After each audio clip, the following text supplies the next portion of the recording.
And welcome to our bonus features segment.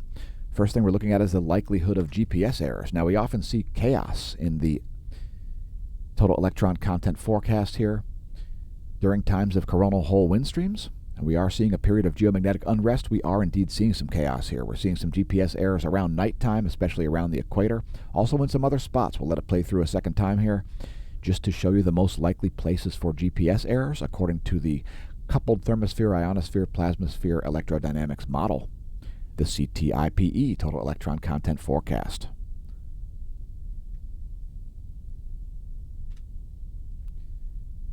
What you're looking at there is the free electrons in between your GPS satellite and your handset. This is located about 12.5 thousand miles of altitude.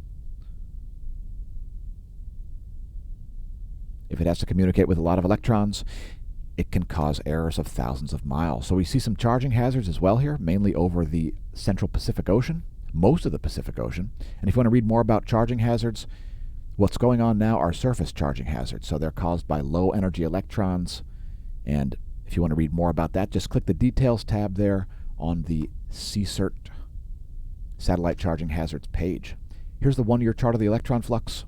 We're seeing low levels as we typically do during coronal hole high-speed streams. It is a period of geomagnetic unrest, largely caused by magnetic factors.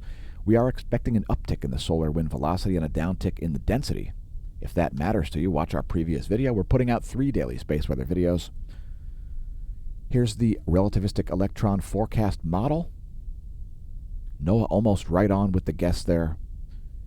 And yeah, I have no arguments about that forecast. The green boxes are the forecast. The yellow diamonds are the observation. Next, the F ionosphere layer. We're going to show an animation of that. The F layer is located at about 300 kilometers of altitude. It's where the GOES 16 and GOES 17 endeavor to make their electron flux measurements from their geosynchronous near equatorial orbits. So here is the vibrational frequency going on in the ionosphere. We'll let it play through, then we'll show the anomalygram for you newer viewers who don't know what you're looking at. It's vibrational frequency in megahertz of one slice of Earth's atmosphere, again located at about 300 kilometers of altitude. It's the F layer of the ionosphere. Here's the anomalygram, showing anomaly in megahertz from the 30-day median.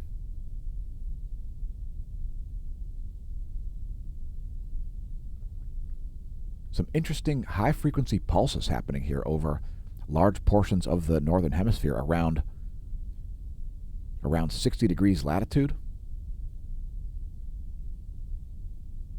That's kind of odd. I don't remember seeing that before. Anyway, here's the latest image on the ionogram. That's 1300 universal time. Pardon the lateness of the video. Here's the anomalygram, also 1300 universal time. Additional bonus features coming. Form of ground-based solar observatory at Cerro Tololo in Chile. Look at all the filaments on the earthly side of the sun. If we were still forecasting coronal mass ejections, I would say coronal mass ejection warning. We've got a new sunspot here, 2961, and a new sunspot up here, 2962. Will likely get a name today. Look at all the filaments. You can see some showing up as prominences here, some showing up as dark absorption features. Lots of plasma filaments. Some of them could be headed our way soon. Next, the latest intensitygram and latest colorized magnetogram. We allow you to see it refresh so you know you're seeing the latest imagery. There's 2957 and 2961, which is this leading group out here. I sort of called that one also. That would be named a separate sunspot group. There's 2960. It's still quite complex. And there's the newest group, sunspot 2962 will be the name of that. This one's also beta class. It's looking a little on the weak side. There are the fields.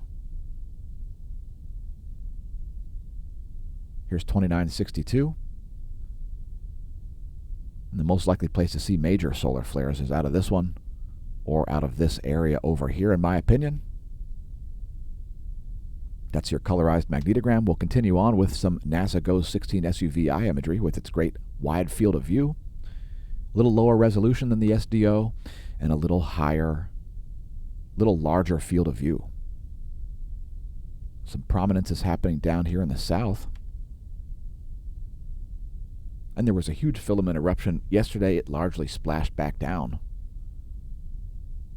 No major coronal mass ejections going on at the moment, just a high-speed coronal hole wind stream. So we'll close out with some 171 angstrom spectacular imagery here from the SDO. It's the northern hemisphere of the closest star. Thanks for being a stargazer. And tuning into the videos, here's the southern hemisphere. You can see some filamentary reorganization happening there. We'll let it play through a second time before we zoom out to the full disk.